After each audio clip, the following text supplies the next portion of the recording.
Hey everybody, how's it going? Icy Cat here, and today we're going to be talking about new patch update 4.1. This brings rebalancing to Pulse's heartbeat sensor, as well as an overall semi-automatic shotgun adjustment. Let's take a closer look at these and other details of the newest patch update 4.1.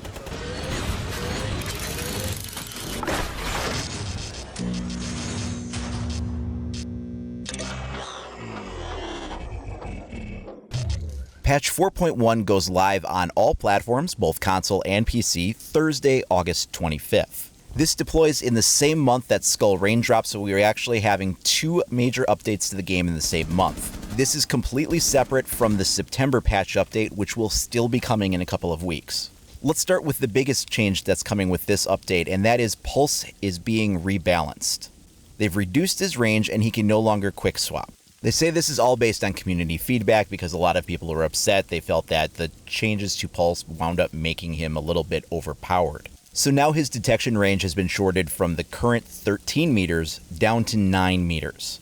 This number is important because IQ can detect him at 20 meters, and now he has less than half of that range before he can see her. This means that he will also have a shorter detection range overall for everyone else. Additionally, Pulse will no longer be able to instantly swap from his heartbeat sensor to his previously equipped weapon by pressing the weapon switch button. Before, the delay was almost instantaneous. It was 0.4 seconds to swap from your heartbeat sensor to a weapon if you were doing the glitch where you were continuously scanning while pressing weapon switch. Now you have to wait for the entire animation to complete for him to put the gadget away before he can pull out his other weapon. This winds up bringing it from 0.4 seconds, increasing it to 1.2 seconds.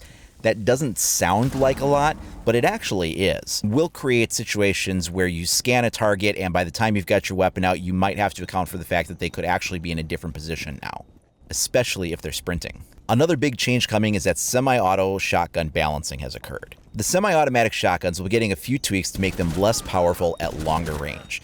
They say based on the feedback they've gotten from the community and Pro League players, they've opted to balance semi-auto shotguns.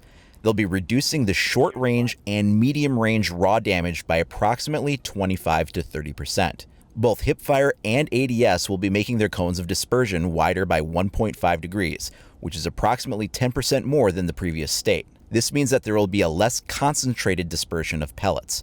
You can see in this graphic here how it all kind of breaks down. So you can tell which model of gun is being talked about and how there's a little bit of difference now in the overall accuracy compared between aim down sights and hipfire. Below that, we can see the adjusted ranges for the damage fall off. They say their intention is to make semi-automatic shotguns carry out incredible damage at short range, but lessen their impact significantly from medium to long range. The damage fall off from the original damage output will now be more noticeable. At longer ranges, the accuracy of the shots will also be harder to predict with precision. So the shotguns that will be affected are the SPAS 12, the SPAS 15, the Super 90, and the M1014. The Saiga 12 is not really getting anything that's changing in regards to accuracy, but you can see that there's now an adjustment to its damage fall off as well. It should also be noted that the damage numbers are per pellet and there's 8 pellets per shot. Next up, we have a change to the user interface. A lot of people complained that when the new patch rolled out earlier in the month that it was a little harder to tell who was still alive and who was dead. The distinction wasn't clear enough. They say they've updated the dead operator indicator by making the icon more transparent and the red X more visible. Now, they provided this before and after image here, and you can see side by side how they look, but the difference isn't as dramatic as I had hoped. I'm thinking that maybe this is just a bad illustration because the before picture is against a cool, dark background, and the after picture is against a brighter, warmer background, so maybe it's just not illustrating the difference very well, and I hope that it's more noticeable in-game than these images show. Now, aside from that, there's a ton of fixes. I'm not going to go through every single minor detail. You can find those at the Ubisoft website. I'll put the link on the screen here as well as in the comments down below the video player. You can also find a complete list over at the Rainbow Six Twitter, Facebook, or subreddit. So first up is gameplay fixes. Now, shield operators' movement speed wound up being slower than intended with the most recent update. A lot of people complained that the shields were just slower overall. They've now fixed that, and they are now back to Season 2 speeds for shield operators. Other changes are when the middle beam of a trapdoor is destroyed, it can no longer be reinforced. When a player falls while rappelling and then climbs a ladder, they will float in the air. That was the glitch that was responsible for the players actually flying through maps. If you've seen video or you've actually encountered this in gameplay yourself, this was the way that the glitch was enabled, and now by fixing this, that should be something that you can't do anymore. There's also an exploit that allowed players to see through walls, which has been fixed. Some pistols had double the intended amount of recoil when fired while aiming down sights and then switching to hip fire. There's a glitch where two defenders were outside and one of them goes back inside with the "you are detected" message disappearing. That's been resolved. Another interesting one is the angled foregrip was not providing the proper benefit. I'm not sure if that relates to the speed of ADS time that was being used or if it refers more to the accuracy and recoil control. We'll get a chance to find out more about that on Thursday, and when we do have the details, I'll do an in-depth angled foregrip guide on that. There's a lot of operator fixes too. One of them was a missing customization menu for the PBR-92. This affects the sidearm for both new BOPE operators. There had been a glitch where an operator mounting Tachanka's LMG with a pistol out, then their arms would be near their chest after dismounting. Some people call this Chonkosaurus Rex. Whatever you call it, the glitch has been fixed. A few problems have been resolved regarding Kapkan's laser trip mine system, as well as Frost's welcome mat. Here's probably one of the biggest operator changes that's been affecting a lot of us since Season 3 began, and that's that when you would place a thermite charge on a wall, it wouldn't punch all the way through. It'd only blow up like the wooden portion of the wall, but the metal portion was unaffected. You'd have to put up a second thermite charge to get all the way through it. Well, they've fixed that now. The thermite charges should work as anticipated. Additionally, there was a glitch that allowed players to be able to shoot the thermite charge down from the opposite side of a reinforced wall. That shouldn't have been possible, and yet somehow a glitch made it so that you could do it. That too has been fixed.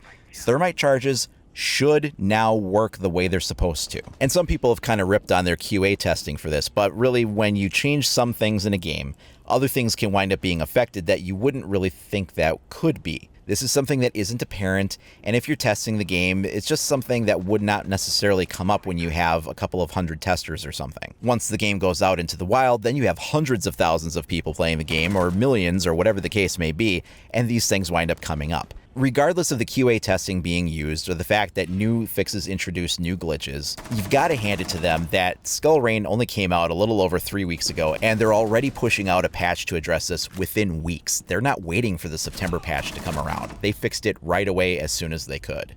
There's also a problem with Blitz where legs, arms, and the top of Blitz's head were sometimes exposed when triggering his gadget, which has now been resolved. Jaeger was also receiving twice the intended amount of points for disabling grenades. Now it'll be normal. With Ashe, occasionally she would sometimes require 2 breaching rounds to destroy a wooden wall. That's been fixed, but we haven't heard anything in regards to barbed wire, as many players were commenting that barbed wire really wasn't being blown up using her breaching charge anymore. We'll have to see on Thursday if that's been affected or not. There's a couple of glitches with Twitch's drone when she was put into a down but not out state and it wouldn't work properly, or when someone is killed by Twitch's drone, then they would be able to see it in support mode. That too has been resolved. An important one got fixed for Sledge. Enemy players were not being killed when Sledge would breach a wall that they were standing next to with his sledgehammer. Now, if you smash through a wall and there's a player standing right there, they will be taken out. There's a little bit of a problem with some black eye camera issues passing through aluminum shuttered windows, which has now been resolved. And finally, FBI recruits now have the proper heavy armor equipped. Next up is level design fixes. Previously, players were able to place breaching charges, cluster charges, and other gadgets, placing them on the edge of a reinforced floor hatch.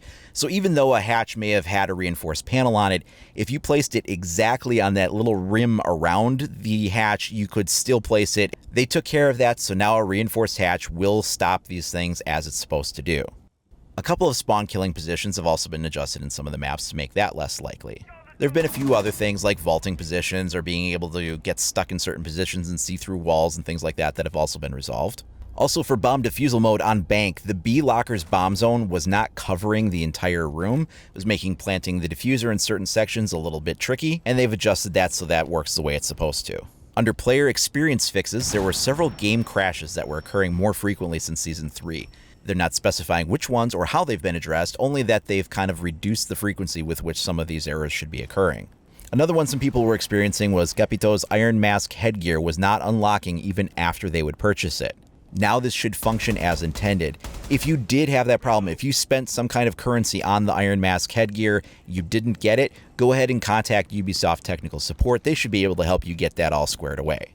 As I mentioned before, there was also a bunch of other minor changes. I tried to list the biggest ones that were the most commonly run into or would affect gameplay in the biggest ways. But there is a ton of other smaller tweaks and adjustments that have been made to the game, and as mentioned, for that full list, go ahead and go to the official Rainbow Six sources to get that information in its entirety.